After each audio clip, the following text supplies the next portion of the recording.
My peoples, get ready for the smoke. The show kicks off in 2 minutes.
Bam! Bam! My peoples.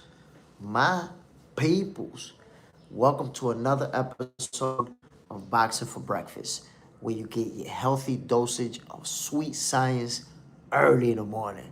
Y'all know how we do this, man. I'm Jay Smith. We talking boxing, y'all.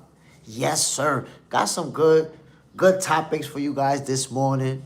Salute to everybody tuning in, and you know how I like to kick things off, man. It don't matter if it's hot where you at, if it's cold, if it's raining, if it's snowing, if it's sunny. It's a beautiful day. If you breathing, if you up, God gave you another day, my peoples. Thank you, God, for giving us another one. Yes, sir. Let's get it. Shout out to everybody who's already in the building. Devin Ford, Cy, Shaggy. What's the deal, my peoples? Fellas, we're gonna kick this thing off right away, man. Tank Davis has been reinstated as WBA champion. Whoa, what does that mean? And we're going to talk about what that means. And we're going to talk about the conspiracy behind it and what people are already saying about it. But I want to hear from you guys. What do you think this means? Tank Davis reinstated once again as WBA champion. Now, I have to say this.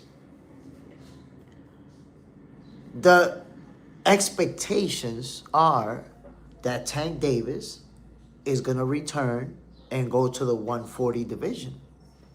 In fact, I myself have told you guys, Tank Davis will never fight at 135 again. He can't keep making that weight. That's what I said, right? But they reinstated him as regular champion, as the main champion of the WBA. So does that mean that he's planning to fight at 135? Or they simply reinstated him because he didn't lose his title in the ring? Two left hooks. Salute, family. Our booger in the building. Fellas, Tank Davis reinstated as WBA champion. What does that really mean? Now, that does suggest to us that he's planning on fighting this year. But even if he is planning on fighting, we have to figure out, what does it really mean that he's now the champion in the 135 division? The main champion.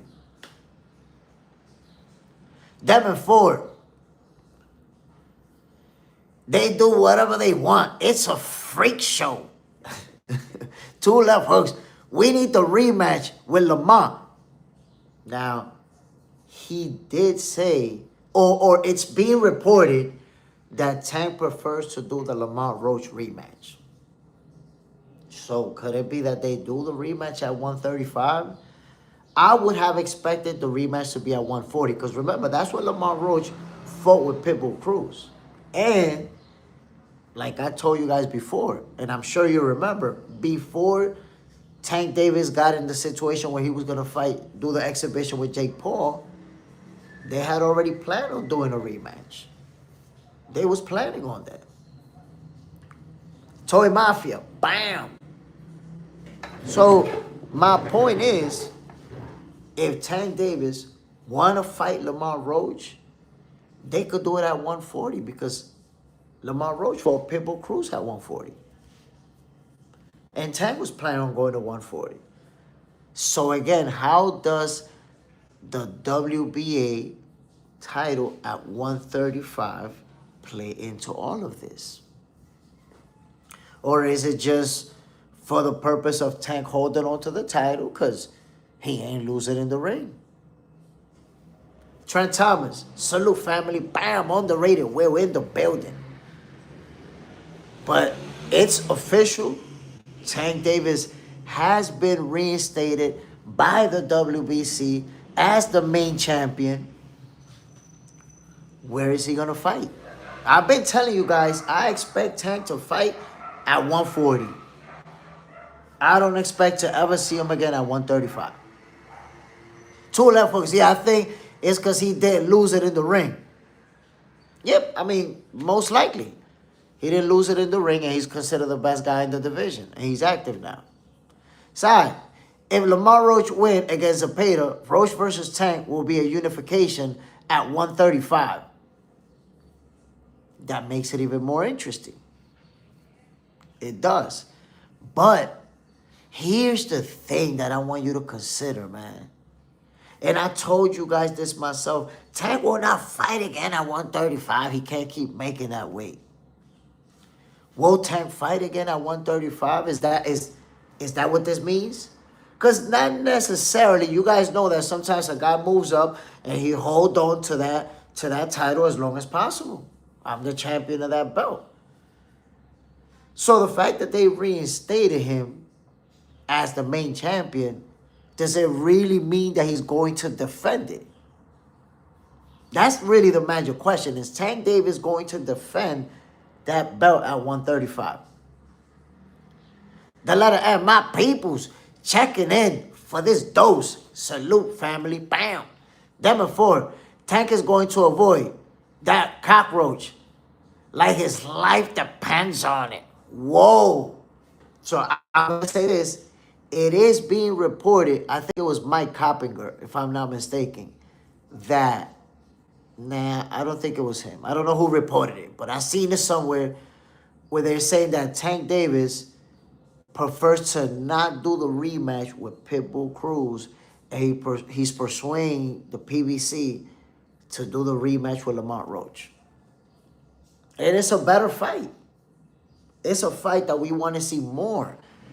He beat Pitbull. Lamont Roach, it was a gifted draw in the eyes of a lot of folks. There's a big difference between, and let me just say this, and I've said it a million times, he beat Pitbull with one hand, my peoples. One-handed. And it was like in the third round that he hurt his hand. Bam! Ah! And beat him. So, people think that Pitbull stands a chance in a rematch. Tank will beat him easier. Because you don't expect him to get hurt again, right? So, you're going to beat him up. That's the way that it plays out. Trent Thomas, I don't think he can make weight anymore. I don't either. I don't think that Tank will make 135. That's why I'm wondering if he's just going to have that main title until further notice, until he make his next move. I'm the champion until then. So come on now. Tank Davis beat Pitbull Cruz with one hand. So that's the magic question for y'all right there, man. Who's next for Tank Davis? By the way, welcome to another episode of Boxing for Breakfast. To those of you who just tuned in, no ghost watching in 2026. You got to hit that like button. Double tap that screen like, pop, pop. Stop playing with Jay Smith. Who is next for Tank Davis, y'all?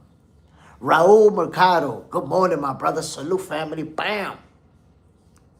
Underrated Will. Hit that like button. No doubt, man. Come on. Hit the like, subscribe, all of that good stuff. Tank is short, but has a big frame for 135. He does. That's the thing. I've seen a lot of fans say, no, Tank is too small. He's not going to move up. He don't have to move up. Tank be walking around in the 170s and 180s. Fuck is you talking about? He too small. Y'all wildin'. He not too small. He's short. That he is. But to give you an example, look at Canelo Alvarez at 168. Canelo Alvarez at 168. Everybody's taller than him. Everybody. Canelo never fought a single opponent that was shorter than him in the 168 division. Everybody's taller than him. Right? But he got a wide frame. That's the difference. They tall, but he wide compared to them. Tank Davis is the same deal. Tank Davis got the frame that he'll probably cap off his career at 147. He not little. He not a little dude. Claymore Reigns, salute, family. Bam. Out. Will ring rust be a factor if he fight Roach again? Roach has been active. I give Roach the dub. He might have Tank's number. He might. Lamont Roach might have Tank's number, but we don't know that yet. We don't know that. We have to see the rematch. You know why I believe that he might actually have his number? Because he didn't go the distance. Lamar Roach didn't go the distance with Tank Davis by using his footwork, bouncing around and clinching and surviving. He was walking Tank Davis down for most of that fight. And when Tank Davis stood his ground, he traded with him and won a lot of exchanges. And there was moments around the 6th round, 7th round, when you started to see Tank Davis really sitting on his punches and really trying to set him up with that counter. You guys know. We've seen that counter so many times. Bang! We've seen it so many times. We've seen people, just go to sleep off of it. And he tried to set Lamar Roach up and just couldn't land that shot. I saw it. I saw the counter left. Go hard. It just never landed. Lamar Roach was well prepared for that counter. And I saw him doing something that you just don't see nobody else do. Or you just don't see it often. Lamar Roach was counter-punching Tank Davis counter-punch. Who does that? Who does that? That hard-ass punch, even when you block it.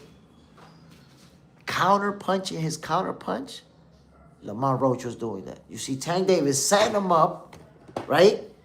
And when Lamar Roach shoot, Tank Davis slip, counter hard, then Lamar Roach slip that, boom, catch him. You don't see that. Because Tank Davis is too explosive for people to do that on him. But Lamar Roach, he just had his timing to a T. JoJo 100, we need that prediction. Oh, it's on the way. Who you got? Fundora and Thurman. I'm dropping that prediction today, my brother. In about, well, it's at 9. At 8 a.m. Eastern time. So in about 45 minutes, I'm dropping that prediction. We talking about it. Don't get it twisted, my G. Claymore Rain, is Tank officially reinstated? I know the Schofields are in their feelings, but is it official? So I've seen some reports that suggest it's a done deal. I don't know that it's official, but based on the reports I've seen, it looks like it is the case. Like he is reinstated as the full champion. But here's the deal. Does that really mean that he's going to defend that belt? Because we've seen reports that he's planning on coming back, fighting this year. But before getting into the whole situation with Jake Paul, he had already said that he was either going to fight at 140 or fight Manny Pacquiao. Posted that himself. And honestly, Claymore, I don't think he could make 135 anymore. I have a hard time seeing Tank Davis. He moved up to that division at 25 years old. He was 25 when he moved to 135. And he's 30 now. He's been in that division for 5 years. And I don't know that he could still make it. I don't know. John Island, Tank own boxing. Thurman stops Slenderman. Ooh. Nobody beat Tank footwork, defense, and chin. It's too good. Underrated Will. Right. Johnson, only 5'5". I don't know what you mean by only 5'5". Canelo only 5'8". And he fight at 168. What does that really mean? You really want to make it about height? Because I could start naming short people in big divisions. That's easy work. Jason Bowe.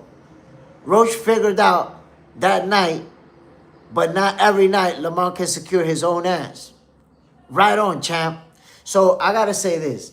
Styles make fights, right? Lamar Roach showed that his style give Tank Davis problems. Like, it don't matter how the second fight plays out. A lot of people feel like Lamar Roach wins the rematch. But he showed that he could give Tank problems.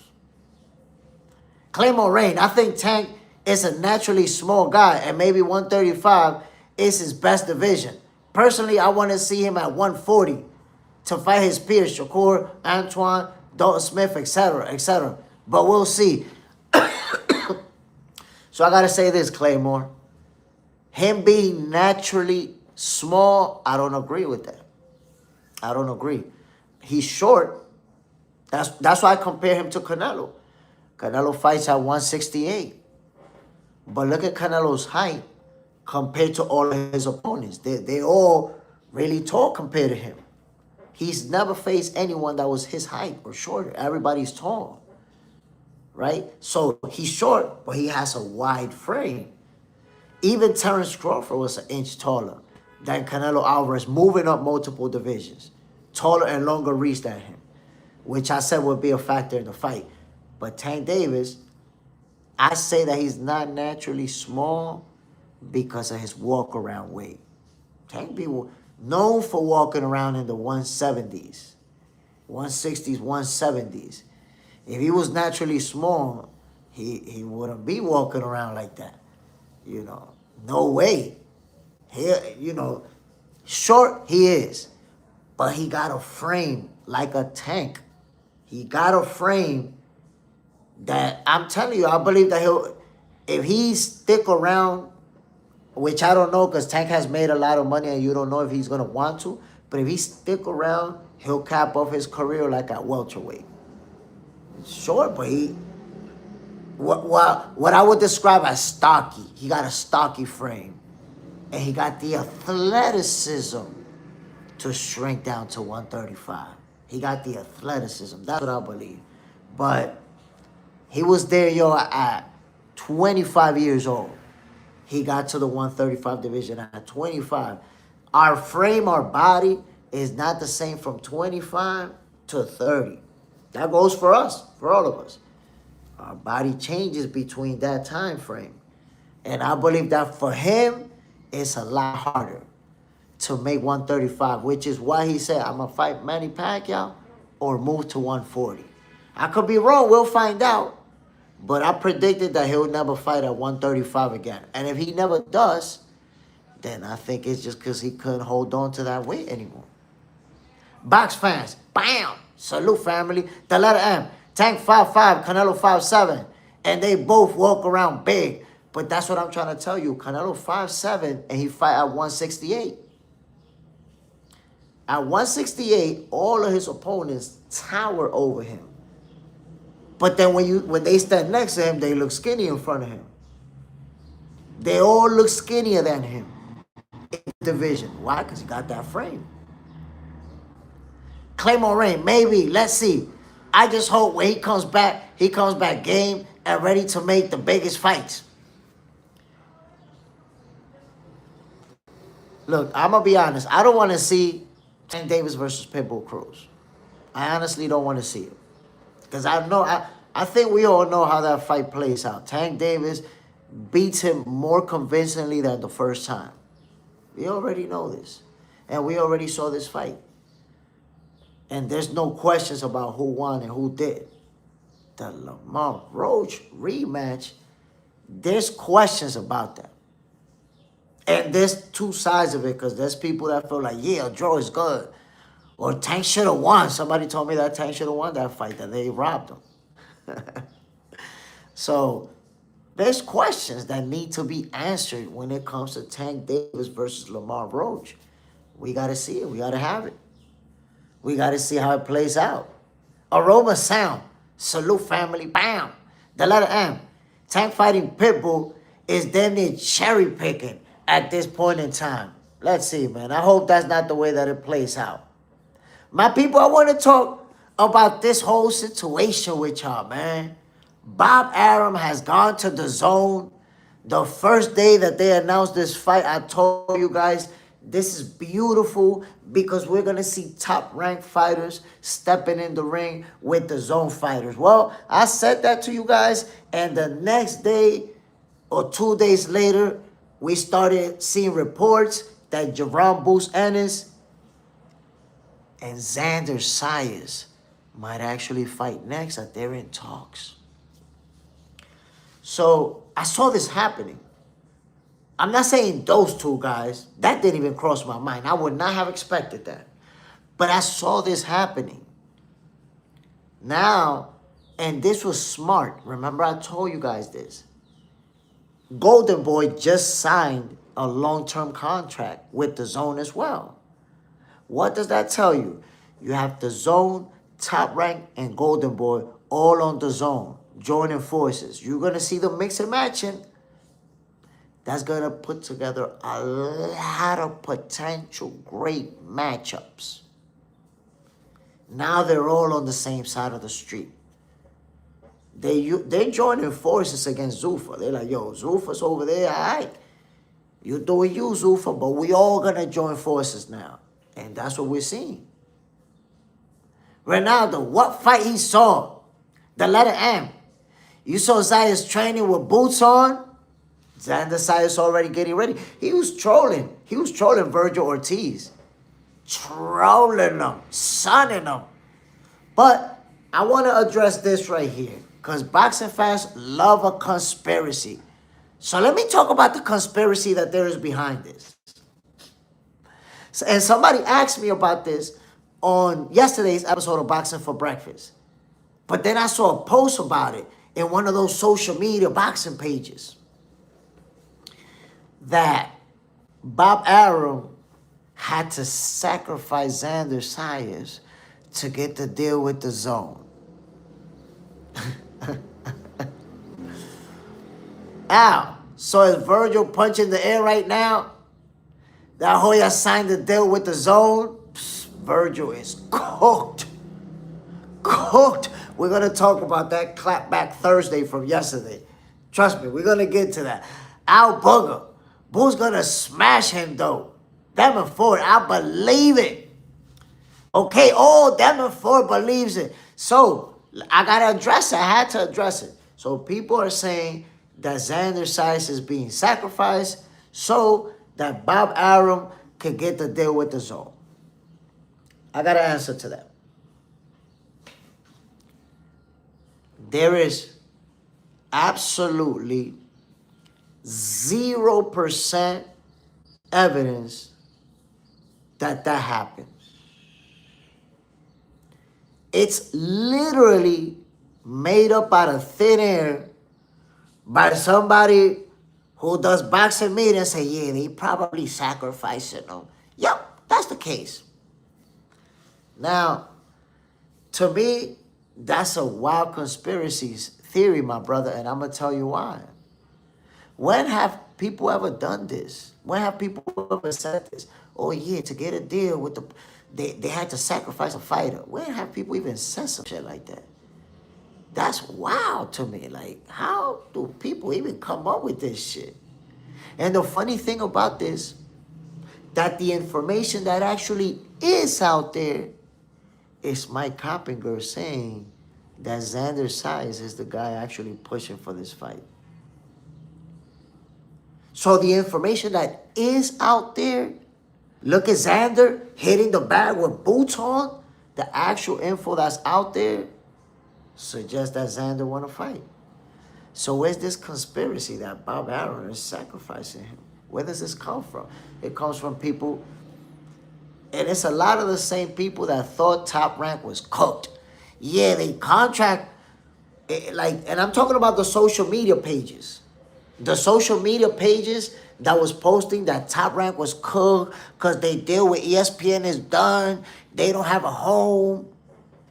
The social media pages that was celebrating that, they the ones now, yeah, he's sacrificing Xander Zayas to get there. They're the same social media pages. Talking the same made-up conspiracies. Because I tell you, my peoples, one thing you always know about me. I don't do conspiracy. I don't make stuff up out of thin air. I don't guess some shit and tell you. Nah. If I tell you that something happened, it's because I have some type of information to back me up. I'm not just going to make it up out of thin air just to get some views or to get some people arguing with me. The letter M, Virgil couldn't be pushed as a leading star for Oscar, but he effed it up. Man, he cooked right now. Sai is the sacrificial lamb. I'm telling you, you guys love a conspiracy, bro. Like, where does this come from? Aroma Sound. Whether they fight on Fox, ABC, The Zone, or the Cartoon Network, it doesn't matter as long as the fight are happening and we can watch them. It doesn't matter who the network is. Of course it doesn't matter. Aroma Sound. But what do you think happens? You don't see that Dana White is already making himself enemies with Oscar, with Eddie, with Bob. He making himself enemies with those people. And he's already saying that they're not going to recognize sanctioning bodies. You got Jayo Patai getting stripped. So what you have to see is that it's going to turn into a Paramount Plus versus the Zone situation, my guy. It's the inevitable. Because if you're on Paramount Plus, you're not going to be able to fight all of these rosters that are with these major companies. Because you're going to be fighting on that side of the street. Remember, so far, all of the Zuffa cards have been on their side of the street, obviously. So how could you even see you know, a Zuffa card mix and match with these other promotional companies. At least for now, nothing like that is in the making. So inevitably, there's a side of the street on Zuffa Boxing and a side of the street on Top Rank, Matchroom, Golden Boy. So it's one platform is on Paramount Plus, the other platform is on The Zone. And all these guys are on The Zone. They not playing. Them and Ford, I love the underdog stories. Queen, salute. My guy, what's the deal? Bam. Trent Thomas. He should have lost that fight. But it was his show. Them and Ford, they will do anything to make the deal go through. Trent Thomas, Boost is ready for those big fights. Look, man, we're going to see Jerome Boost Ennis versus Xander Zayas. It's looking like it's going down. It's looking like it's going down, my peoples. Come on, man. Jeff Stallone, why don't you focus on Savannah Guthrie, that poor woman that was kidnapped in California? What the fuck? Man, go to Fox News or some shit like that. I don't know. Go to CNN. People are crazy these days. What are you talking about? You want news? Trent Thomas, Xander wants to take on one of the best. And he's showing it. He's showing it. And remember, he wanted to fight Sebastian Fundora. Wanted to fight him. He wanted to fight Tim Tszyu when Tim Tszyu was undefeated. I've been telling you, my peoples. I've been telling you, Xander Zayas is a throwback fighter. He's really about that smoke. Shackle has Mr. 24. The letter M. J. Smith said what he said. What the fuck? I'm saying, motherfucker thought he was watching the news or something? MS. Enough with the goofballery. Salute J. Stradamus family. What's the deal? Bam. Underrated. Will hit the like button, my peoples. Come on, man. Shackle hands. Looking for drama. Go to CNN, TMZ, those places. Damn it, Ford. This is Boxing Channel. Goofball. So, my peoples, like I told ya, I'm not buying into the conspiracy that Xander Zayas is being sacrificed. And in a way, that's even disrespectful to him because he pushing for the fight. Remember, he's the world champion. Jerome Boots Ennis is not his mandatory, my peoples. He don't got to fight Boots. I want you to understand this. That's what makes it a big deal, and that's what makes it special. Xander Zayas does not have to fight Jerome Boots Ennis next if he doesn't want to. And that is mandatory. He could say, nah, I'm going to defend my titles against my mandatories. You got to earn your shit. He could do that. But no, he running towards the smoke. So that's when you see that a fighter is not bluffing. You see the difference between Xander Zayas and Virgil Ortiz? Xander Zayas is running to the smoke. But he's a unified champion. He's a unified champion while Virgil Ortiz hasn't even fought for a title yet. Sai, Boo's been needing a fight like this. The letter M. Sai wants to build his legacy up now. This is a big fight for both of them. You have to understand, this is the type of fight that they're both stars, but this is the type of fight that gets you a step closer to becoming a superstar, to a next level. They're both, whoever wins this fight, their fan base is going to grow and their stock is going to skyrocket. And more so, I'm going to tell you like this. This would be a bigger win for Xander Zayas than it will for Jerome Boots Ennis. You know why? Because Xander Zayas is the likable guy. And Boots got mad haters already. People already diminishing him. Oh, he ain't done nothing. He a high job. So they're not going to give him that same type of credit for winning the fight and becoming now a unified champion in the 154 division. They still not going to give him the credit. They're going to find a way to hate, or at least sneak hate. That's, to me, that's my favorite hate, when they sneak hate. Like, nah, yeah, I like him, but he ain't done nothing. Man, get the hell out of here. Double AD, breakfast time, salute family, bam. The letter M. And this will be Boo's biggest challenge, in my opinion. I agree with you 100%. Xander Zayas will definitely be the toughest opponent Boo's has ever faced. There's no getting around that. And remember, there's people out there saying that he's the weakest link in the 154 division. Meanwhile, he really out there trying to fight everybody. Trying to get the smoke. Hakeem, I expect Haney to sidestep Ennis. No cap. Nah, not really, bro, because Devin Haney offered the fight at 147 and Boots was like, nah, 154. So they couldn't agree on a weight. But eventually, when Devin moved to 154, I believe we're going to see him and Devin Haney. I believe that fight is going to end up happening. Quick. But Boots is not his mandatory fight.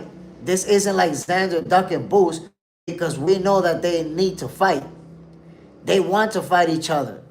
Then they can go at each other. But right now, no. But I do understand why Xander wants to fight Boots, because it's a big name and it puts a lot of stocks on his career. I see it. Now, can he beat him? A lot of people saying that he can't. They're like, nah, yo, Xander getting cooked. Cooked. I'm not ready to make a prediction on it. Not yet. JJ said they have salute family. Bam. I'm not ready to predict an outcome in this fight. It's a real good fight. Let's see. If they agree to fight, then I'll make a prediction. John Island. Xander bet not lose. Xander should have fought Josh Kelly, then Boots. And it's funny because I seen Josh Kelly and Xander kind of go back and forth like they was interested. But I think that Josh Kelly want to do a title defense at home, a voluntary defense, before a unification fight. I think he said something along those lines. So maybe that's the reason why Xander went in a different direction. John Allen, will Xander get the KO like Cotto? Whoa. You think Xander's going to KO Boots? I mean, I'm not, like I said, man, I'm not ready to make a prediction. They both undefeated fighters. They both got real good defense. Boots got a better defense. Xander got real good defense too, though. I don't know, man. This is a real good fight. I'm not ready to just say. I expect Boots to be the favorite, by the way. But it's a real good fight. Quick. But if he lose to Boots, which I think he will, it'll still put a name out there. If he makes it very competitive fight. That's the thing, man. If he lose to Jerome Boots Ennis, he'll lose in a competitive fight. The type of L that his stock will still go up, and he's still going to become a champion, and he'll become a champion again, and keep accomplishing. You know, that's not going to stop his training. Marie, Ennis got that W already, bro. He's maybe not going to wash him up, but he will certainly win. I'm not ready to make that prediction, Marie. I believe Xander's that good, that special, that I really have to analyze this. Double AD, not being as likable and having haters can also build you a huge fan base. It can be argued that Floyd had more haters than fans. At the very least, he has lots of haters that became fans. Oh, no, that's a fact. That is 100% fact. Once you have, you know, people that really dislike you, that post against you, that post always negative about you, that always have a negative point of view about you, That builds your fan base and makes you a bigger star. That's why I've said before, the face of boxing, the next face of boxing is going to be one of these guys. Shakur Stevenson, Devin Haney, Jerron Bruce Ennis, the Mexican Monster, Tank Davis, and Xander Zayas could be in that race too. One of those guys is going to be the face of boxing. Let that sizzle in your spirit. And all of them, I would say Xander is the one who has the least haters. But he has the people who don't believe in him. The people who say that he's the weakest link in the division. The letter M. I want that fight. Zayas versus Kelly. I got my Rican winning that. As long as it's not in the UK. Don't try to rob him. Yeah, man, listen. If I was one of those guys, I'd never fight Josh Kelly in the UK. Ever. Where was it that they fought specifically? In Liverpool? I want to know the specific city where they fought. I'm never going over there. Ever. John Allen. Judah got stopped too. I mean, a lot of people got stopped. It happens. It's boxing. Trent Thomas. Boosters like Crawford. They avoided him. That's real talk. But it always happens when you're that good, when you're that great. It always happens. Crawford was avoided. Think about the first big star that he faced that was like a big, big fight. It was Errol Spence. It was Errol. And look how long. He was 34 years old, I think, when he fought Errol. Or 36, I think. He may have been 36 when he fought Errol. So, let that sizzle in your spirit. That's how long it took him to get that big fight. He could have got big fights years prior. He could have got the Thurman fight when Thurman was an undefeated champion. The Danny Garcia fight when Danny Garcia was an undefeated champ. Sean Porter fight as a world champion. He couldn't get any of those fights. And that's how much time it dragged out for him. Look at Shakur Stevenson at 135. Devin Haney, duck. Teofimo, duck. Tank Davis, duck. Nobody wanted to fight Shakur, so he couldn't get that fight at 135. Look how he finally got it. Moving up to 140 to challenge Teofimo Lopez. That's how Shakur Stevenson finally got that big fight. So Jerron Bruce Ennis may get that fight now with Xander Zayas. Boom, you put a name on your resume. But it's the same thing for Xander. If he wins, boom, you put a name on your resume. Monster win, monster upset. I'm telling you, people are expecting Xander to lose the fight. You see, I haven't seen too many in the comments saying Xander's going to win. Which is, this fight right here is going to segue me into this because Xander looking like he's going to be Booth's next opponent. But we all know it should have been Virgil Ortiz, or it could have been. Let's talk about this clapback Thursday from Oscar De La Hoya from yesterday, man. The letter M, Newcastle, England. Bro, I would never fight in Newcastle, ever. Golly, the most biased everything they put together. Golly. Skipper Clipper, salute you. You made the prediction for Fundora versus Keith Thurman. I haven't made it yet. That prediction is coming down in exactly 17 minutes. The letter M. I feel like Sugar Shakur will become the face of boxing for the next decade. That's a real good possibility. To be honest, I agree with you. That's how I see it.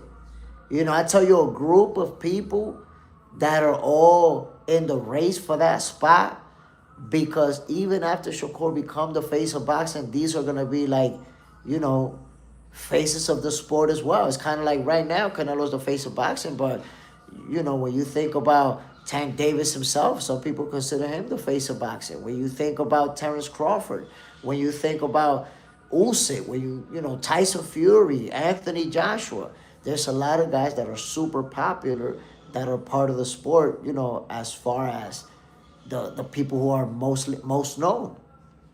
So there's gonna be guys who will be super popular along Shakur. It'll be, you know, Jerome Busanis, Devin Haney, the Mexican monster, David Benavidez. These guys are gonna be huge. Xander Zayas, if he continues doing what he's doing. Al Book, I just hate that he's getting his shot against Xander. But good for Boost, no doubt. My people, let me put y'all on about the clapback Thursday from Oscar De La Hoya. This Thursday was quite brutal. Brutal, I tell you. So Oscar De La Hoya talks to and exposes Virgil's lawyer. What's his name, my people? Chat. Is it Rick Marinthian? How do you say his last name? Rick Marinthian? Virgil Ortiz, lawyer. Is it Rick Marinthian, the manager, his manager? Rick Marinthian? Trent Thomas, Shakur going to have a lot of competition. Yes, sir. Yes, sir. But it's always been the case. There's going to be people out there gunning for that spot. So the manager for Virgil Ortiz, as told by Oscar De La Hoya, and as shown in text messages, wrote to Oscar after Oscar renewed the contract with the Zone. Is it Rick Miragian? So Oscar De La Hoya exposed a text message where Buddy's telling him, yo, let's get together, let's talk it out, let's figure it out. And it's like I told you guys, man, Oscar's coming back with them flames. Like, fuck you mean, let's talk. Like, after y'all try to backdoor me, after you try to you convince my fighter to sue me, to leave, after you pull this shit, you want to talk? There is no talking, buddy. There is no talking. What's really going down is that I'm never doing business with you again, ever. He cooked. He cooked, my peoples. Virgil Ortiz went from this. This could have been in Virgil Ortiz's future. And listening to Buddy, this was Virgil Ortiz right now. This is looking closer to his future. Sitting on the shelf collecting dust. Come on, man. Our bugger never crossed Oscar. King Patty. Nah, listen, man. This is not just cross. They straight up try to backdoor him. How you try to backdoor him and now you want to play cool? And now y'all cooked. All them legal fees. Who gonna pay for that shit? Virgil? Who gonna pay? Y'all cooked. And look, you right there, that's where you sitting at right now. Oscar said it himself. You can't fight. Cooked. Trent Thomas. They going to fall by the wayside. It's inactivity time. It's inactivity time for Virgil Ortiz. So look at the way that things played out. It could have been Virgil versus Boots, right? Instead, it's going to be Boots versus Xander Zayas. This is an upgrade for Jerome Boots Ennis. Virgil never fought for a title. Boots about to fight for 2 titles. Boots get an opportunity now to become a unified champion at 154. So look at the way things played out for you listening to your goofy ass lawyers, your goofy ass manager, your goofy ass team. Look where you are right now. Looking goofy as hell. Collecting dust in one of Oscar's dust collecting bookshelves. MS. Meridian exposed Oscar in his response yesterday, saying Oscar wanted Virgil to take $3 million to fight Boots. That's why Meridian got involved. Danny on the ground. Oh, the shelf with spider webs. You talking about MS that Meridian exposed Oscar, but the point is, what do you think is better for you? Take $3 million and fight Jerome Boots Ennis, or sit on a shelf for a year? What do you? I don't know, but if I was, I take the $3 million, my G. I don't want to sit on a shelf. Our bugger boxing history. Whoa. The letter M. Virgil is next to the heels. Put away. Jay said that exactly, Jay Smith. Virgil's next to the Alf. I'm telling you, he cooked. Cooked. You should have took the money. Come on, man. Danny on the ground. Take the money and run. You could have been in a big-ass fight. Big, high-profile fight. And instead, you're not fighting. Instead, you're watching someone else fighting Boots, and it happens to be a unified world champion. Boots is chilling. He good. Trent Thomas. Time is not on his side. Ortiz missed his ship. I'm trying to tell you, my brother. Look, I'm not going to say that he missed his ship because he's still young. But the possibility of reaching greatness, that could be getting away from him. He could be one of these guys who win one title and then loses it, don't become a champion again. You could really become a George Kambosos. That could happen. Why? Because you're already 28. You haven't won a title yet. If you win a title, towards the end of your prime, for example, then you could end up losing it right away and not even get another one. Man, cooked. You see it? Sitting on a shelf collecting dust. Should have never tried to backdoor Oscar. And I told you guys, a lot of you were here when I said specifically, my peoples, if you sue your promoter in court, you better win. You better have a good argument for that lawsuit. Because if you lose, your ass is cooked. I told you guys this like a month ago or more. I'm like, yo, if he loses in court, he's cooked. Not only that, I told you he was going to lose. I told you. I'm like, bro, he's suing. The basis of his lawsuit is that the Zone, they finished their contract with Golden Boy. That was the basis of his lawsuit. And the whole time I'm telling you guys, wait a minute. Virgil Ortiz doesn't have a contract with the Zone? The fuck is he talking about? The fuck is you talking about? You don't got... Your contract is with Golden Boy. And you still on the contract with Golden Boy. You don't got nothing to do with no DAZN. So, he decided that he's a free agent. His lawyer, I guess. His lawyer manager team was like, yo, you should be a free agent because the contract with DAZN expired. There was nobody in the vicinity. Like, I should have been there. Hired my ass to be your advisor. There was nobody there to be like, bro, you don't got a contract with DAZN. What the fuck is we even talking about over here? What are we doing? You got no contract with DAZN, family. This shit dumb as hell. Dumb as hell. You're going to get cooked in court. Shit is going to be a cooking show in the courtroom. What are we doing?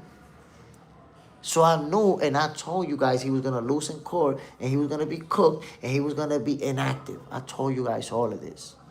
I got to make a compilation from a month ago, to a compilation video to show you how many times I've been saying that. And now look where we're at. Look where we at. Virgil sitting on the shelf while Jerome Busan is upgraded. He'll be fighting Xander Zayas next. Potentially. It's being reported. Then on the ground, Xander's fighting Boats. This year, it's looking like they fighting next. They're talking right now to potentially fight in June or July. The letter M. If Oscar said, fight in the moon, then you fight in the moon. You are assigned to the promotion, not a network. That's the point. Oscar could tell your ass, listen, man, this next fight is going to be in the backyard. In the backyard next to a couple of bums. You're going to go fight there. Shackle hands. Cooking in the pan. Ronaldo. Too many yes men in the team. Damn. No. Not necessarily yes men. It could also be greed. Because that whole move. Listen, Virgil Ortiz suing Golden Boy, that whole move was motivated by greed. It was motivated because remember, and it's simple logic, right? If it's a fight between Golden Boy and Matchroom, they split in the pie. If the fight is put together only by Matchroom, it's a bigger piece of the pie for each participant because Golden Boy is out of the equation. But that's not what you're supposed to do. You on the contract with me, buddy. And he on the contract with them. We supposed to do business together. Virgil team decided, nah.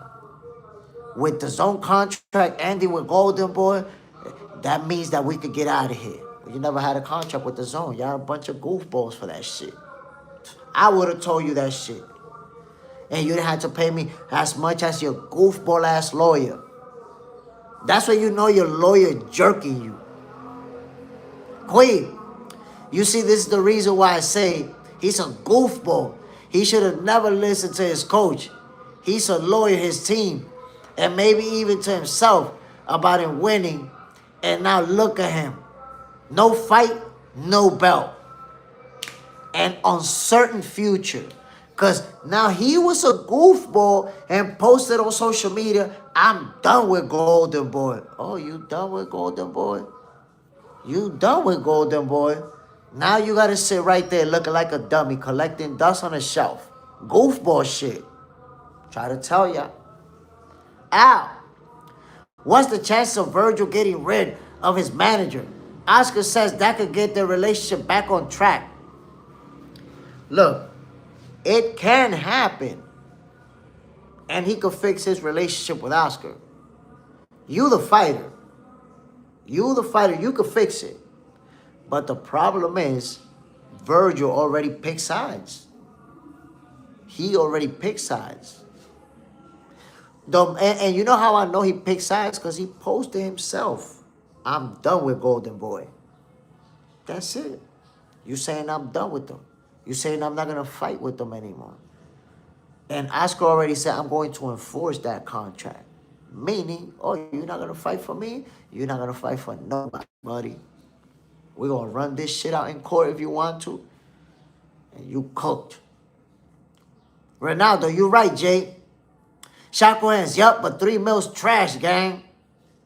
Yeah, but I don't even know where that number came from. I don't even know if that's a real number. Then on the ground, a boxer with no belt sued his own promoter is goofball of the year. Goofball, my peoples. Your own team put you in position where you landed on a shelf collecting dust. Your team did that to you. Let that sizzle in your spirit. Come on, man.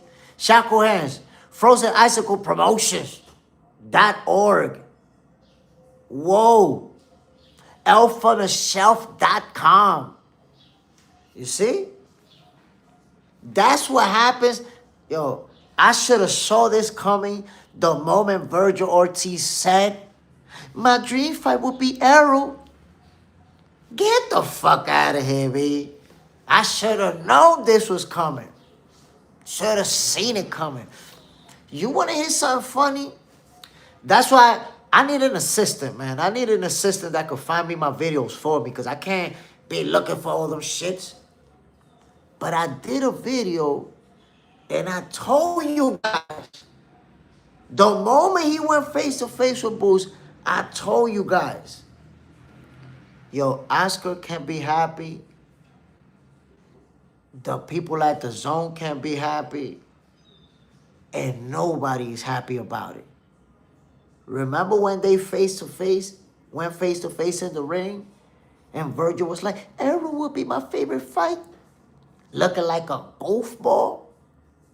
Imagine everybody that's there present that won Virgil versus Boots. And they made that moment happen. And now they're both in the ring facing each other. And this nigga bring up Errol Spence. Everybody must have been like, what the fuck just happened? Did he say Errol? No, I heard wrong. What did he say? Yeah, he said Errol. Motherfucker.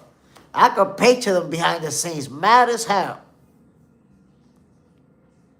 Queen, now you have to really think, do I have to step away from that golf ball team and beg to my knees to the people I try to sue? I can't really find myself feeling bad for him. That golf ball is a bad spot for him now. You try to backdoor Oscar with your team, and now you go back to him like, yo, my bad, Oscar. You know, we try to backdoor you, but I want to be cool with you again. It's tough to do that. Virgil can't do that. And Oscar will be like, let's make it work. But it's tough. Tough. You gotta turn into a little bitch. Hakeem, he was in Texas in his defense. Dead on the ground. Virgil Ortiz must have a team that consists of Bugs Bunny and Daffy Duck. Ronaldo,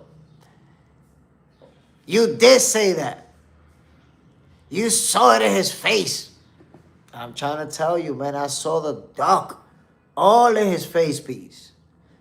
By the way, my peoples, by the way, I don't know if you've seen this. It was recent. Benavidez said he, Shakur Stevenson, is definitely going to be a legend. Let that sizzle in your spirit. The Mexican monster is telling us that Shakur Stevenson is going to be a legend. Now, I got to say, he's not saying something I don't know. I know that already. Is there anybody who doesn't know that or doesn't see it? He's saying what we should unanimously agree with. Shakur Stevenson is going to be a legend in the sport of boxing. Shakur hands. That's a nasty team. Rabbit season, duck season argument. Man, listen. That on the ground, exactly. The letter M. A great compliment. A great compliment of great. Good to see when people keep it real. See, when you... And let me tell you something. Great fighters, they don't take it lightly to give flowers to other fighters in that form. You're not going to see Benavidez saying that just about anybody. You could Google it, and you see that it is very few people that Benavidez will describe in words like that. The letter M. No, man, he needs to get a new team around him, man. Listen, I will fire everybody. Everybody who try to back up that decision, everybody who put me in this situation, I'm firing all you motherfuckers. All you motherfuckers is fired. Why? Because look at me now. Now I got to go to Oscar De La Hoya like a little biatch and beg for forgiveness. Ronaldo, I'm going to be real, Jay. You need to be the next one up on this boxing show. You really know your shit and not just a fan. Bless you, my people. Salute, my brother. Listen, I'm waiting patiently My opportunity is going to come. I don't know where. I don't know if the zone is going to hit me up. I don't know. Paramount Plus, I don't know. Pro Box, I don't know. My opportunity is going to show up, though. And I'll be ready. When I get my foot in that door, my people, it's going to be crazy.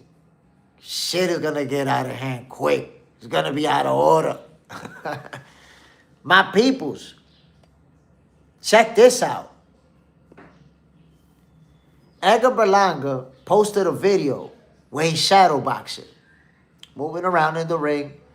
And look what Carlos Adames commented. Are you still at 168?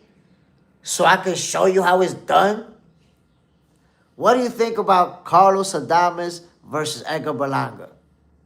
Whoa. Ow, don't forget us when you level up. Of course not, my peoples. You got to understand that right now, the channel is relatively small. We're talking about 2,800 subscribers, right? So it's a small community. It's a small family, especially the ones that are on the show every day live. Because you have to understand, there's also people who subscribe to the channel who watch the videos and watch the short videos, but don't actually watch the live. They just watch all the shorts. So they're not watching this. They don't interact like this. Shaku hands. Chill. Berlanga cooked. Could we see Carlos Adames sign with Zoo for boxing to make that fight? Libre, what do you think about Boots? I think he's overhyped. He had top fights offered to him, and he denied it. Even Turkey said he wanted tuna fights. Nah, but you have to look at what happened for his last fight. He was trying to fight Virgil, and Virgil ducked. And now he's going to fight Zayas, a unified champion at 154. So here we go.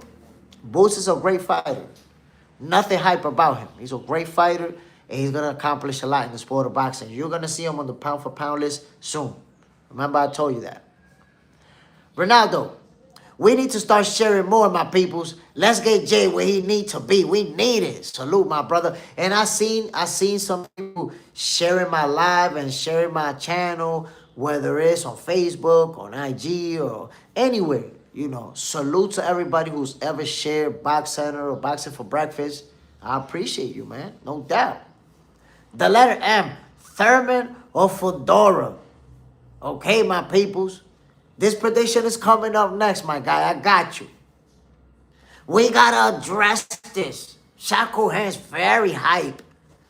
That prediction is coming up next. But what do you think about Berlanga versus Carlos Adames? Ronaldo, we need to start sharing, no doubt. Ronaldo, my brother, I never saw Berlanga as a top-tier fighter. He'll get smoked like a bad habit by Adames. Whoa. You know who I kind of see in the same boat as Berlanga? I'm not going to say it, man. I don't want to hurt no feelings. I'm not going to say it. Forget it. Ronaldo, I like Carlos Berlanga. Carlos Berlanga? Oh, I like Carlos. Berlanga don't move like that in the ring. Libre, Thurman knocking out Fundora. You see, there's some people out there who believe it. Shaku Hands, he passed the eye test. That's about it. Libre, Carlos Adames cooks Berlanga. Look, man, he's saying, because we spoke about that a couple of days ago. Carlos Adames said that he's going to 168. That's it. It's a done deal for him. He officially announced it. So there's some big fights to be made. Carlos Adames, I believe that he's underrated, man, underappreciated, and just disrespected. People don't give him his flowers like that. If you think about it, when people are talking about the best fighters in the game, he never come up. And look what he's doing. 3 title defenses, now he's going to move up to 168. Maybe he can get that big fight that he's been trying to get. Ow, kind of tired of Berlanga. Adames will cook him. Better off fighting plan. Trent Thomas, Adames going to beat him. The letter M, Adames versus Lester Martinez. What you think? I like that fight. I like that fight. Look, I'm going to tell you like this. That's a very good, very competitive fight. That's the first thing I got to say that. In his last fight, Lester Martinez ran out of gas. You could see in the championship rounds, he struggled. So, a guy like Adames, you'll run out of gas in the championship rounds, he's going to cook you. Ow! Was Adames robbed against Shiraz? I believe so. I didn't think that fight was a draw. I had Adames winning it. But it was a good competitive fight. It was a real good fight. But I had Adames edging it, for sure. Devin Ford, if Keith wins, I give him all his credit. I just don't see it happening. So, you have to understand, man, Keith Thurman is a guy who's done it, who's been a world champion, who's unified titles, who's been on the big stage. Ronaldo Miranda, Carlos can fight. Yo, Carlos Adames can fight, man. The footwork, the movement, that snappy jab, the body shots. You see the way he closed the gap and the combination punching. You see it all. The way he slipped punches at close range, his counter-punching ability. Adames can do a lot. People got to respect it. Aroma Sound. Isn't Berlanga going to Zuffa anyways? He probably won't be able to fight Adames with the side of the street issue that would be there. So, Edgar Berlanga, it hasn't been officially announced, but I've seen multiple outlets reporting that this is almost a done deal. That he's going to get like a deal that can be worth up to $10 million. That's how they framed it. It can be worth up to $10 million. So far, we haven't seen anyone from Zuffa Boxing fighting a fighter that's signed to the other promotional companies. Right? We haven't seen it yet. But there's also the possibility, I don't know what Carlos Adames' contract is looking like. Maybe there's a possibility that he could sign with Zuffa to fight Edgar Berlanga. I don't know yet. I'm not sure. My peoples, the one we've been talking about, I told you guys I was going to make this prediction today, and I'm going to make the prediction today. People have been asking me throughout the last couple of weeks, consistently, Jay, what are you predicting? What does Jay Stradamus have to say about this fight? I'm going to tell you what I got to say about this fight. And I'm going to tell you part of my assessment. I'm going to give it to you. Aroma Sound. Isn't Berlanga going to Zuffa? Oh, yeah, he is. So let me give you my assessment. Not all of it, but part of it. How I make it. I'm looking at both fighters. Right? So what am I assessing with Keith Thurman? Keith Thurman is a world champion. A former world champion. He's had some inactivity. But in his last fight, he looked real good. I'm looking at that. And he showed me that even with inactivity, he can have a great training camp, come back, be sharp, fast, strong, all of it. Explosive, all of it. And then across from him, you got Sebastian Fundora. Fundora, we know what he brings to the table. We know the offensive firepower. Dare I say, he's the guy at the 154 division until further notice. You have to dethrone him to become the guy. Sebastian Fundora is the guy right now. So, what are the advantages for Keith Thurman? Well, he's going to have the edge in speed. He's going to have the edge in footwork. He's going to have the edge in mobility. He's going to have the edge in experience. He's been in there with bigger and better opponents. Not bigger as in height-wise, obviously, but bigger names than who Fundora has faced. Keith Thurman has faced better opposition, and it's accomplished as well. World champion. Now, do I want to believe that Thurman is going to be diminished in this fight? It doesn't matter whether I want to or not. All I know is that I've seen Keith Thurman coming off of inactivity and look real good, like the old Keith Thurman. So his advantages, there you have it right there. It's going to be speed and just mobility, footwork. You have it right there. But what are Sebastian Fundora's advantages? The glaring ones.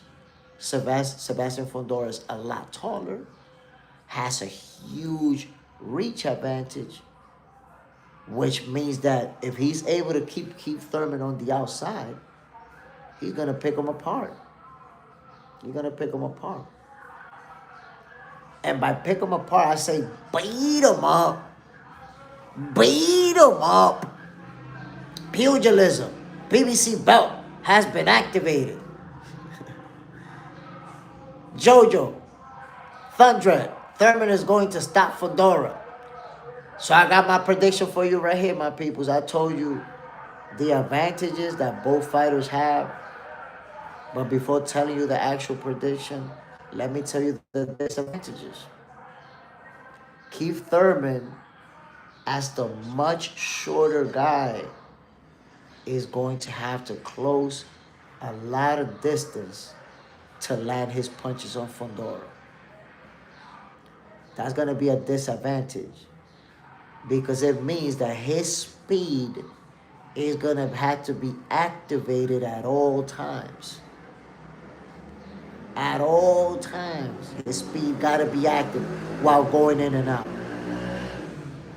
Because Sebastian Fundora can catch you from long range. So the height and reach difference, that's a disadvantage for Keith Thurman. That's the only disadvantage that he has. And then you look at Sebastian Fundora. What is his disadvantage?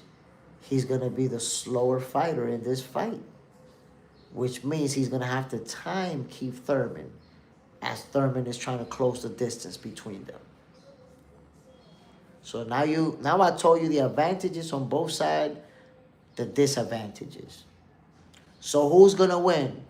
As per Jay Stradamus, and this was a tough prediction to make, y'all, for real. You know, I predict to get it right. This is a tough one. You know, I don't want to be wrong here, my peoples. It's just, after weighing everything, there's a few other things that I looked at that I'm not going to share with you. But after weighing all of that, I'm going to have to tell you, man, the winner's going to be none other than the Tower Inferno. Sebastian Fundora is going to win this fight. Take that from Jay Stradamus, my people.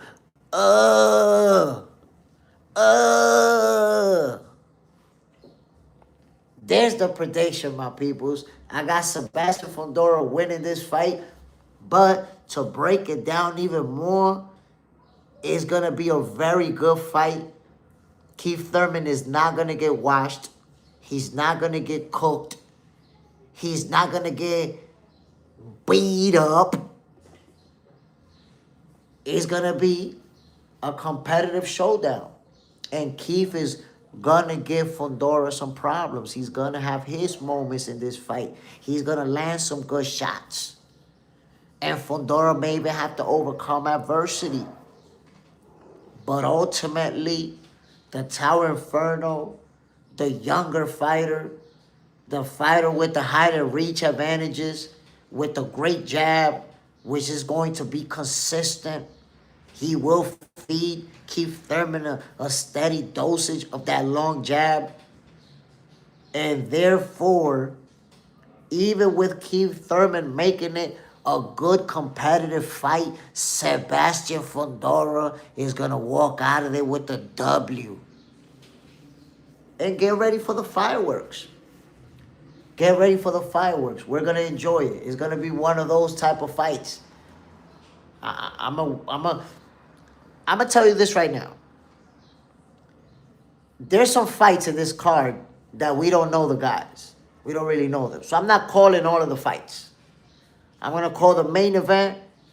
And I think, yes, the co-main event, I think it's somebody that I may know, a fighter that I'm familiar with. So I watched that. So I'm only calling 2 fights. I got to make sure I don't lose my voice. Because you know, for this fight, you are going to hear the left to the dome piece, the right to the wig piece. Oh, the humanity. You're going to hear it for this fight. The letter M. I almost thought you was going to pick Thurman. Experience. But you know what? Fundora pressure going to be different. Sebastian Fundora is going to be, you know, that guy that we've seen in his last few fights. That jab is going to be in full effect. He's going to make you pay. If you want to come over here, you're going to have to pay for that. You're going to have to eat some punches on your way in. He's going to be using that 1-2 down the middle. That's been consistent. Keith Thurman is going to, especially early on, I know that Keith is going to have success because, like I said, the advantage that he's going to have in speed, we're going to see that. We're going to see him be able to close that gap. But as Fundora starts landing more and more punches and Keith Thurman spends more time on the outside, we're going to see Fundora start to take over. Jojo 100. I got Keith by KO. He's too smart for Fundora. Fundora's smart too, man. He's just not as quick, but don't sleep. Fundora's smart. Skip a clipper. Does Keith Thurman have a chance? Yes. Look, if it takes me a long time to make a prediction, if I make that prediction within the last couple of days of the fight, you better believe it's going to be a good fight. It's going to be a real good fight. So Keith stands a chance. It's going to be a good one. Look at Terrence Crawford and Canelo Alvarez. I predicted that shit like the same day they announced it. They announced it today. I'm like, yo, Crawford going to whoop his ass. Stoppage. I mean, Crawford versus Arrow.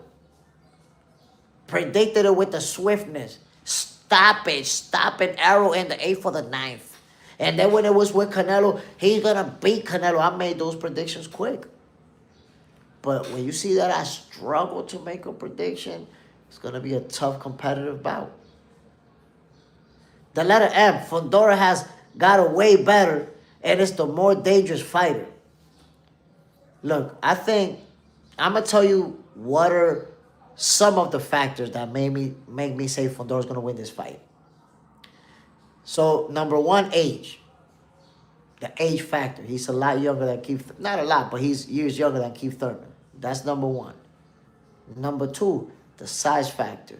Height and reach advantages can mean a lot if you're a fighter who has power. Fundora has it. Why it means a lot if you have power? Because as soon as you touch them up, now they have to think about it. Damn, I have to go in there to land punches. And that makes guys try to fight from the outside. Then they get beat up worse. So that height and reach advantage means a lot. Number 3, that jab. The last three fights, we've seen Fundora using that whip-like jab consistently on his opponent. He's keeping you guessing. He's making it hard for you to close that distance. And you have to do that. To land your punches, you got to go inside of his punching range. Well, when he's putting that jab out there and got it going, you got problems. Then you have the power and the combination punching. You have the timing. Fundora does a very good job with timing his opponents as they trying to close the distance. Boom! Right hand right down the pipe, right down the middle. So for all of those reasons, I got Sebastian Fundora walking out of there with a W. It's good, like I told you, my people, nobody getting washed, nobody getting cooked. This is going to be a competitive fight. This is going to be a good fight. John Island, Slenderman going to sleep. Some guy, I like Slim in this one. I don't know how much Thurman has left. John Island, I got Thurman by diabolical KO. Whoa, Keith Thurman put him to sleep. Well, Sebastian Fundora does got one loss in his resume, and he did get knocked out. And Keith Thurman does got the power to knock him out. Rosa Andre, Jay Smith, Rosa, salute. Bam! Look, I'm going to tell you like this. It's going to be a good fight. It's going to be a competitive fight. But Jay Stradamus has spoken. Sebastian Fundora is going to win this fight. Jason Island, Thurman saves PBC until Tank returns. Yeah, PBC is in a tough spot. Let's see who Tank Davis is going to fight when he comes back. Let's see what's going to happen. Because, you know, there's been reports that Tank Davis might fight Pitbull Cruz in a rematch. And then we've also seen reports about how he wants to fight Lamont Roach instead.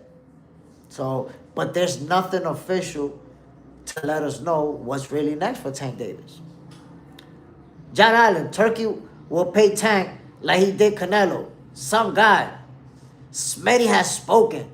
So let it be said. Let it be done. Amen. There you have it, bro. Sebastian Fundora walking out of there with the W. As per Jay Stradamus, you can take that to the bank to get some pounds. John Island, biggest fight for Tank is Devin, Shakur, and Inoue. I agree with Devin and Shakur. Inoue is too small. Inoue's not going to jump up. Bro, Inoue is fighting at 122. Why would you want a 122-pounder to fight Tank, who's probably going to be fighting at 140? That's crazy. If you're saying that, Tank is closer. Listen to this, and I want you to really consider it, John Island. Tank is closer to Jerome Boost Ennis than he is to Inoue. Why not tell him to fight Jerome Boost Ennis instead? He's going to fight at 140. Why not fight Boots instead? It's like, why do people want Tank to fight the little guy? Why not ask him to fight the big guy? Tell him to fight Boots. Man, will Fundora hand hold up and can take Thurman's power? We have to see Fundora go down. We have seen Fundora go down. I mean, we have. We have seen Fundora go down. You're right. But Manny Pacquiao had Keith Thurman on his butt. You remember that too. They both been down. And they both took an L. Fundora, in his case, got stopped. Look, I got to say, and this decision was so hard. This prediction was tough to make because I know that Keith Thurman has a shot. He has a shot to win this fight. But for all the reasons I said, that's why I got Sebastian Fundora walking out of there with the dub. The letter M, because people don't want to see Tank lose. They don't want to see Tank lose, man. They keep matching them up with little guys. Why not match them up with big guys? Match them up with Jerome Boost Ennis. John Island, Keith lost to a great. Fundora lost to a barber. Now, Fundora didn't lose to a barber. Now you stretching it. You pushing it. Trent Thomas, Fundora knows where his opponent is coming in. He has excellent timing. The timing with Sebastian Fundora is precise. That's something that obviously, being the taller guy, he's developed over time because guys are always trying to, get in quickly because they're going to get hit trying to do that. if they don't do it the right way. Aroma sound. Tank probably wouldn't go all the way to 147, much less 154 to fight a killer. I'm saying though, people ask smaller guys to move up to fight Tank. Why not ask Tank to move up and fight bigger guys? That's all I'm saying. The letter M. Look, Fundora is going to get Thurman out of here by round 11. Whoa. You got Fundora knocking him out. I'm going to be honest. It's hard for me to predict that Keith Thurman is going to get knocked out, because I think if he, let's say if he's getting broken down by round number 10, let's say, or round number 11, Keith is the type of fighter who has the skill set, the footwork, the ability to survive the rest of the fight if he has to. Like if he's losing the fight, he getting his ass kicked, if he out there getting pummeled, I don't think he's going to go down on his shield. I think he's going to move, he's going to be smart and lose on the cards. But get knocked out, I don't know. I don't know that Keith will get knocked out. It's hard for me to see that happening. Daisy Sanchez. Mentally, Fundora not there. So he has definitely a shot. I don't know. I believe that he is. And you know why I would say, Daisy, that Fundora is there mentally? Because he has shown that in every fight. You know, no matter what he could have going on, when he step in the ring, he has always shown us that his focus is there. He's mentally sharp. He's a sharp fighter. Demon Ford, impeccable timing. And every fight Sebastian Fundora fights, you see that timing. You see there's a moment where a guy try to go in and boom, he catches him with a quick right hand.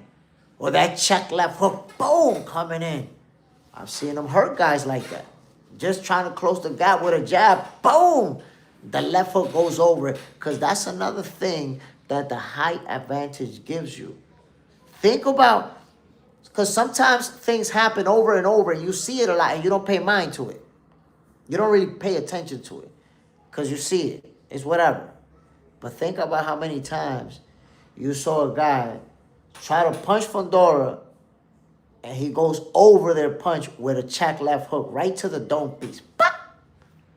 Hard-ass punch too, because he's tall.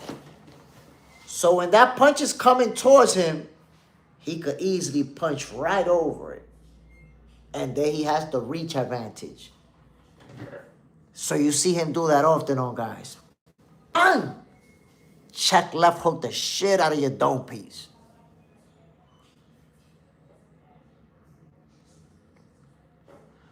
Will be. Salute, family.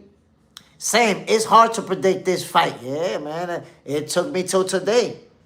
It took me till today to be able to make this prediction. Why? Because I know how good Keith Thurman is. The whole stuff about him being washed and he not being, the same anymore, that's crazy talk. Keith Thurman can still and will go out there and perform at a championship level. Remember, I told you that.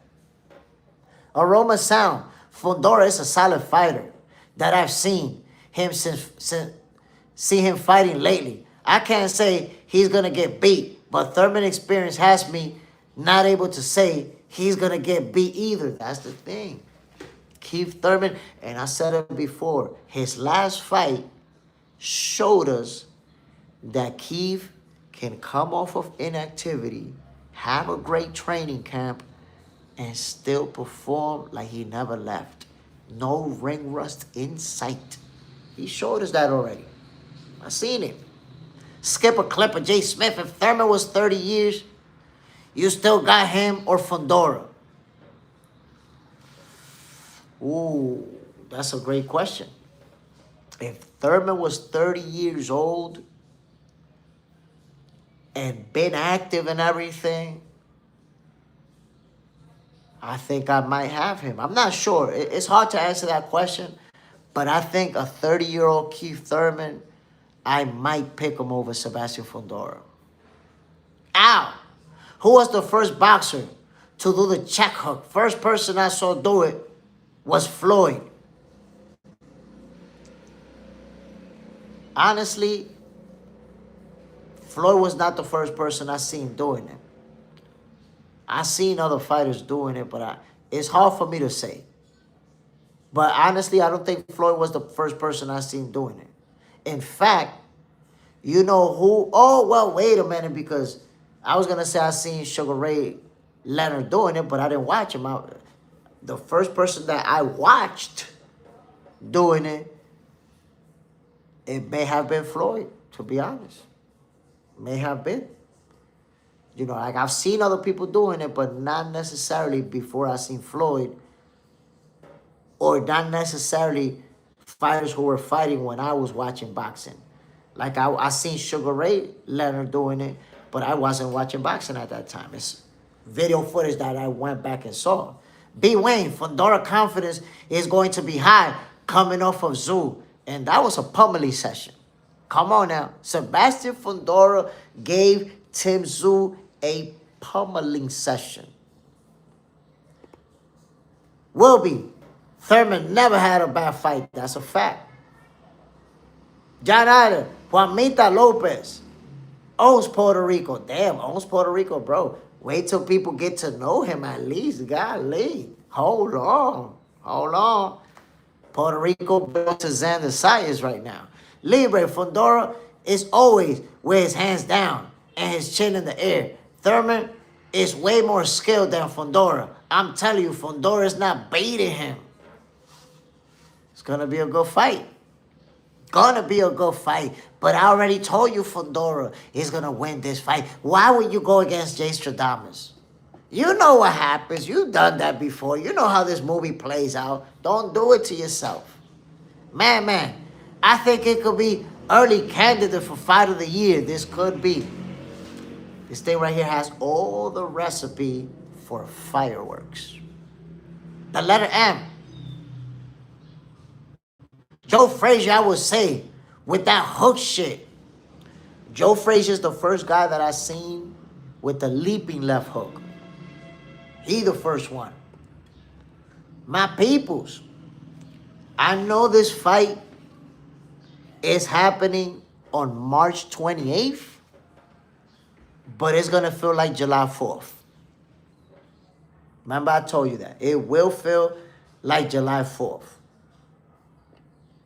But this one right here, if it happens, it's going to give us some nasty action. Sammy Chiba, the gazelle hook. Ooh, Muhammad Ali sat on his butt after eating one of those. The letter M, July 4th, I'm telling you. Forget March 28th. Tomorrow's going to feel like July 4th. Mickey Rourke. Don't forget Floyd Patterson. Gazelle punch. You see? Listen, that left hook, it's been used for a very long time. The mechanics sometimes change a little bit. I like that punch too. If you go to my fight, I threw it like twice and I landed it the first time. Will be. It's set up for Fundora versus Ortiz. Whoa. John Island. Juanita Lopez and Xander have Puerto Rico on supreme notice. Aroma Sound. Tank stop rollies with a check hook too. That was brutal. Brutal from Tank Davis. Bruce, salute family. Bam, in the building. Listen, fellas. All I want you to understand is that Boots could have been involved in this fight. This could have been Jerome Boots Ennis. But instead, Virgil Ortiz sued Oscar De La Hoya. And where is Virgil? Where can you expect Virgil to be sitting for the next year, potentially? On a shelf collecting dust and spider webs. That's what happened. You shouldn't have sued your promoter. Now you cooked. And Jerome Boots Ennis upgraded to a title shot. Unification. Well, you're fighting a unified champion. Come on, man. John Johnson.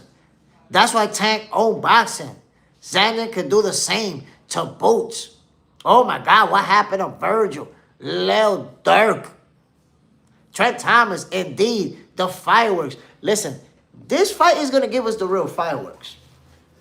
Expect it, my peoples. We're going to get the real smoke with this fight. And it looks like it's happening. And like I told you guys before, forget about the conspiracy, my peoples. I don't know why that there's boxing social media outlets that they want to make the sport like a soap opera. Like, what the fuck we doing? Like, they want to make up these crazy storylines. Now they got a story about how Bob Arum had to sacrifice Zayas so that he could get a deal with the Zone. How the fuck do you come up with these stories, bro? Who comes up with this shit?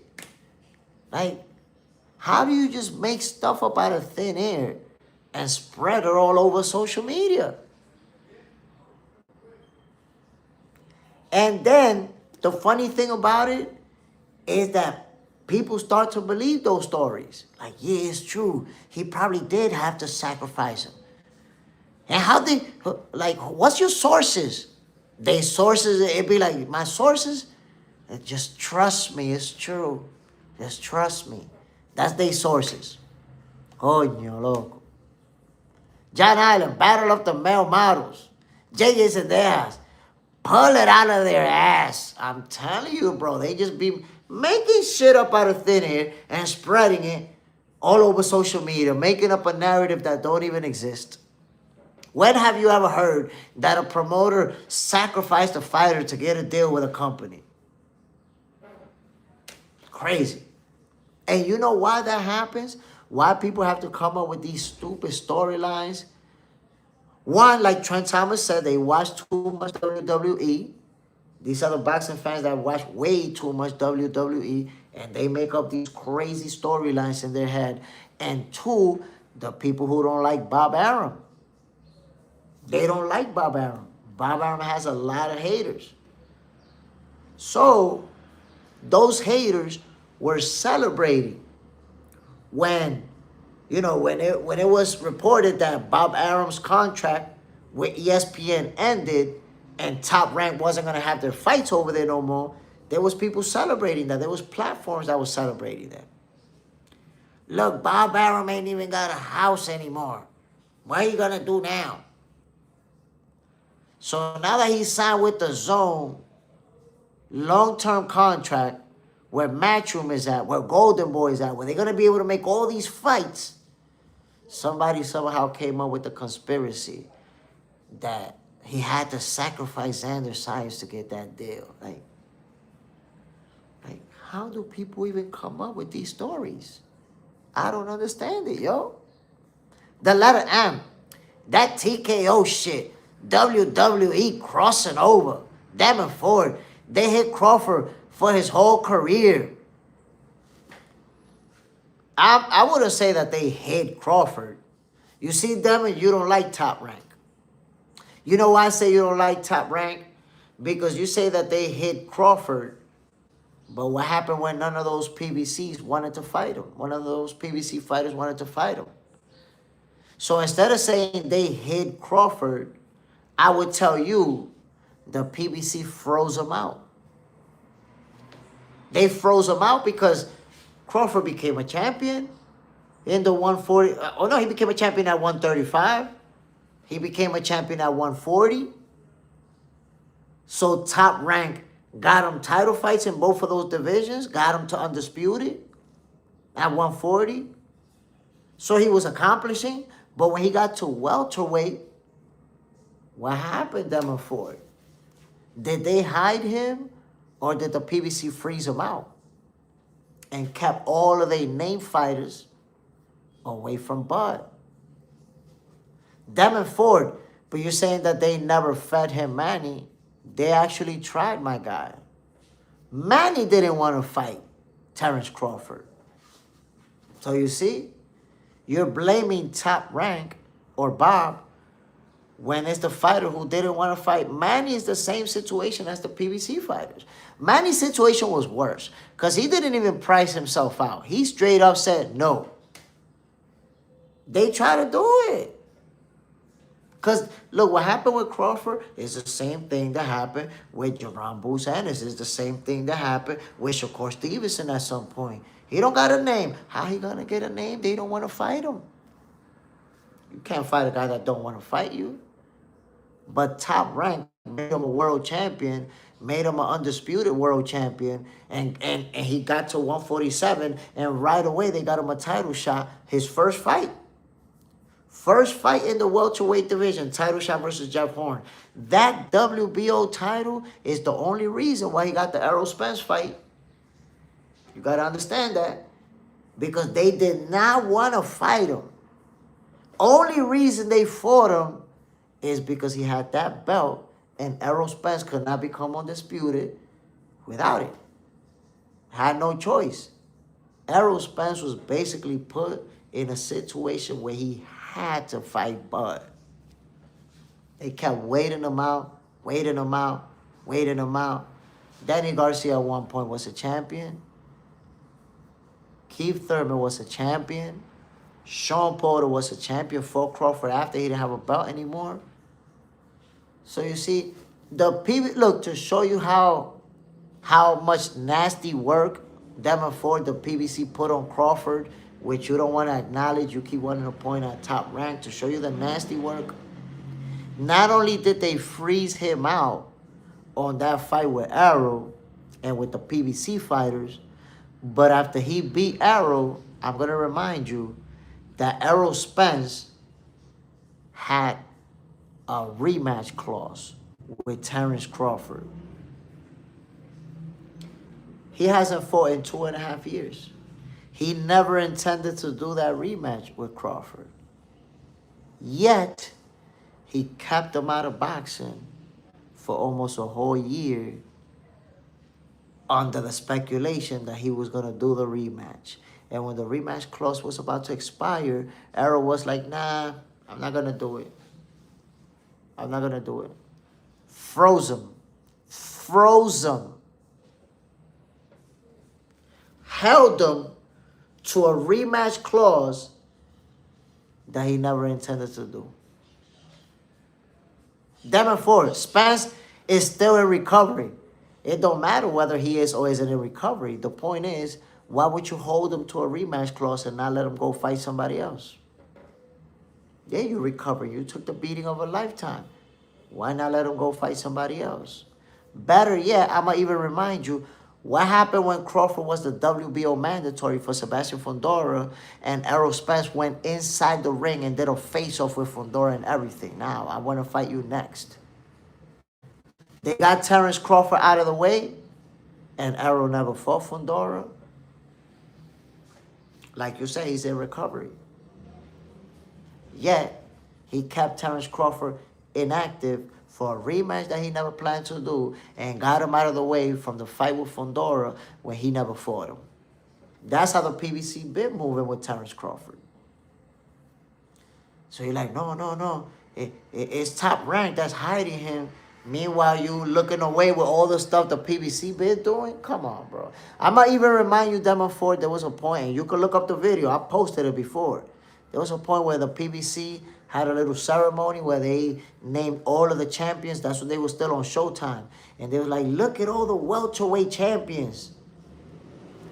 And they put Danny Garcia, Errol Spence, and at that time, Keith Thurman. Danny Garcia, Errol Spence, Keith Thurman pictures, and they didn't put Terence Crawford picture in the mix. Like, they didn't even acknowledge him as a champion. Like, he wasn't even a champion. So, Demon, you're in denial, brother. PBC done did Crawford dirty for years. For years, the PBC did Crawford dirty. Sammy Chiba, dude had him stuck in the claws and went and had an eye surgery. He knew that Terence Crawford and him was not going to fight. But he had him stuck in that rematch clause and Crawford couldn't fight somebody else. So he basically, first, they froze him out of the big fights for years. And now he beat Errol, undisputed. And now Errol froze him out of fighting for almost a year. Froze him. Knowing that he wasn't going to rematch him. Score Wolf. There got to be something these dudes using to cut weight. No one is 6'6", it's 550. It's 150. He's 154. Yes, there is, my peoples. Yes, there is. If you slim, if you skinny, that happens. That happens, bro. You know what they're using? Starving. Will be. Al Heyman, PBC kept Thurman, Mikey, Danny, Spence, Broner, and Porter away from Crawford. Bob kept Manny away from him, only for Manny to head to the PBC anyways. I don't blame Bub for leaving the sport. No, so let me tell you this. Manny Pacquiao, he left Top Rank for PBC because they tried to make him fight Crawford. They was trying to make him fight Crawford. They wanted to do it like some passing of the torch type of fight where, you know, Manny's going to retire. That's going to be his last fight. They're going to give him a huge payday. Crawford beats him. At the end of the fight, give him his respects and all of that. But Manny had all the plans in mind. He beat Keith Thurman and became a champion after that. So he, in his mind, he's not ready to be passing no torch and getting beat up by somebody. He wasn't having it.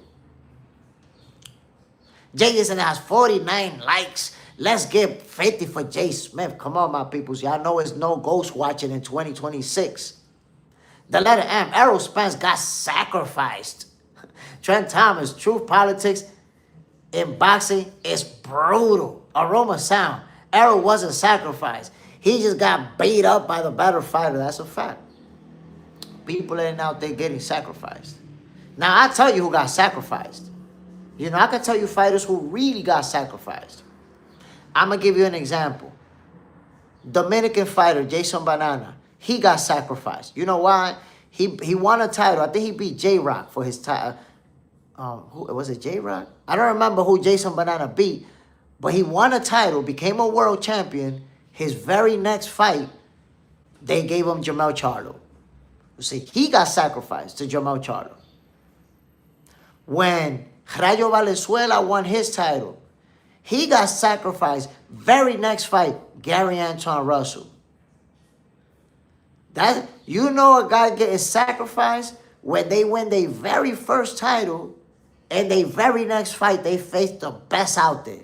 You getting sacrificed. We trying to take that shit away from you ASAP. You ain't getting no little title defenses, no little easy fights, tune-up, cherry pick. No, we sacrifice it. We need that title back, son. Will be.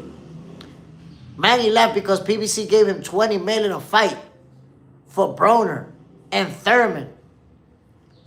No, but those deals came into play as he was already exiting Top Rank. He was leaving Top Rank. That's the deal that he got. But it's not like they offered him that and then he left. He was leaving Top Rank. He was never going to fight. Once they established, we want you to fight Crawford, he was never going to fight for Top Rank again. That's it. That right there made him say, oh, you want me to exit boxing with an ass whooping? I'm out of here. Peace. He left and got that deal from PBC.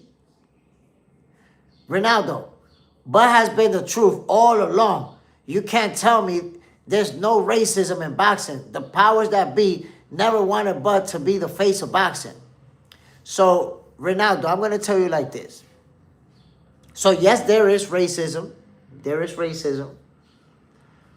But you have to take into consideration the tactics that were used. And who did they come from? Those tactics came from PBC. Those tactics came from PBC. You know why? Because in the welterweight division is when Terence Crawford found himself in a weight class where there was multiple stars that were all potential opponents. When he was at 140, he didn't have that. He became undisputed champion. When he was at 135, he didn't have that. So when he got to the welterweight division, and now you got all these guys that could have made him a superstar that early on, they created a whole other side of the street for Terrence Crawford. What could he do? When Terrence Crawford got to the welterweight division, he was like 29 years old, bro. 29 or 30. Let that sizzle in your spirit. Imagine if at 29, 30, he would have got Thurman. He would have got Danny. He would have got Arrow. All these years, he would have been the biggest star, the face. But the PBC literally froze him out. Froze him. So if we want to talk about racism, it was Al Heyman. In this case, it wasn't racism. It was Al Heyman who did him in. Wilby, Charlo was supposed to fight the top guys, but they all lost. So whoever had the belt had to fight the best ASAP at 154. Them and Ford. Soon as they figure out you can fight, they hide. See, here's the thing, Wilby. Around that same time, there was other guys that was fighting and not exposing their titles against the best. PBC fighters. But it's like I told you. Jason Banana, he was fed to Charlo because he wasn't supposed to win that fight. He was supposed to lose. He made them fumble the bag. He was supposed to lose, and the guy that beat him was going to fight Charlo. Jason Banana wasn't supposed to win. He won. Very next fight, they fed him to Charlo. The same thing with Rayo Valenzuela. Are you going to paint the same scenario at 135? What happened with, at 140? What happened with Rayo Valenzuela? He won a title. Boom! Very next fight, Gary Antoine Russell. My guy, Gary Antoine Russell wasn't even his mandatory. He didn't have to fight Gary Antoine Russell. And they literally forced him to fight. For Pitbull, and that fight, I think it was like 2.5 or 3 months after. It wasn't even that much time. Like, yeah, get ready, you fighting this guy next. And no rematch clause for your ass. You ain't getting a rematch clause. So that's the way that the PBC's been moving. They got their guys, and they got the guys that are not their guys. If you're not their guys, you're going to get sacrificed. We're going to get that title away from you quick. You wasn't supposed to win, buddy. Rayo Valenzuela was not supposed to win Pitbull. So while he got in his next fight, Gary Antoine Russell. No, you don't get a tune-up. No, you don't get a nice little fight in your city where you're from. No, you don't get that. You're not one of our guys. That's not the way that it works for you, buddy. The Hydro Grind, it's all based on who can sell more tickets. Aroma Sound, but has some good fights at 47 though. I think it's a narrative that he didn't fight anyone just because he didn't fight the popular PBC guys. No, so here's the deal. Terrence Crawford has a great resume. He was already on the pound-for-pound list. He was already, without fighting Errol Spence, he was already #1 on the pound-for-pound list. On a lot of the pound-for-pound list, it was back and forth between him and Errol. So that shows you how good his opponents were. But it's just the narrative that was always put on social media. That was the narrative. Meanwhile, Crawford is beating real good opponents. Wilby, J-Rap wasn't supposed to win either, remember? He fumbled the bag first by winning against dude from D.C.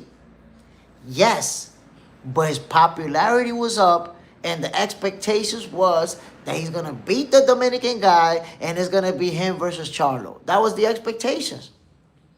The Dominican dude that nobody really know beat him up. So the very next fight, yeah, homie, you're going to have to get Charlo, homie. Come get this. It's like I told you. You see it. If you're not their guy, you're going to get fed to somebody who is their guy, who is going to take that title from you quickly. Them before had a really good point. My peoples, I'm about to end this episode of Boxing for Breakfast. I hope you guys enjoyed it. This is for you. Shout out to everybody who tuned in this morning. Demon Force, Shop Hands, Wilby, the letter M, Aroma Sound, the Hydro Grind, Salute Family, Score Wolf, Floyd Patterson, Special Fighter, one of the greatest ever. Shaggy in the building. Salute my brother Ronaldo. What's the deal, family? And Trent Thomas and everybody else who tuned in, my peoples. I appreciate every single one of you. Mickey wrote, damn, man, I just came in late. Man, tomorrow, catch us. We're going to be on it. Don't worry, I got you. We got a special episode of Boxing for Breakfast Saturday morning. Saturday morning episode. We're going to be talking about these fights, specifically Keith Thurman versus Sebastian Fundora, my peoples. I gave you my prediction. Sebastian Fundora is going to win this fight. You should have been listening to Jay Stradamus. Y'all already know, my peoples. One love. This is for the love of the sweet science. Jay Smith. This is Boxing for Breakfast. I'm getting the hell out of here, my peoples. I'm going to see y'all tomorrow. Tomorrow's Saturday. The show is not that early. Tomorrow's show kicks off at 9 a.m. Eastern Time. You're going to get a little bit more time to sleep, to prepare for fight day. And with that said, let me give you the word of the day, my peoples. Let me give you the word of the day. I can't just leave you up to dry out there like that without the Jay Stradamus words of the day. Listen, as men, we got a lot of responsibilities. We got a lot of shit going on. Maybe you got a wife. Maybe you got kids. Maybe you got bills. You got shit that you're focusing on. You got your job. We got a lot of shit going on, my peoples. A lot of shit going on. If you're a man, you got stuff going on. No matter how many things we're handling,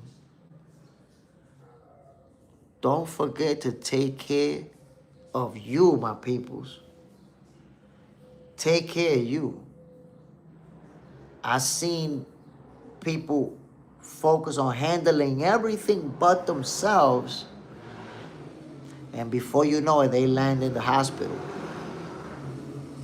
Diabetic, the sugar, the cholesterol, a million different things. It's hard to enjoy life if your health is fucked up. It's really hard, my peoples. Bad health could suck the fun away out of life. And you guys know that. So the words of the day from Jay Stradamus: take care of you, my peoples. Take care of you. Y'all already know, man. I'm out of here. One love to everybody. Bam! Peace out, fellas.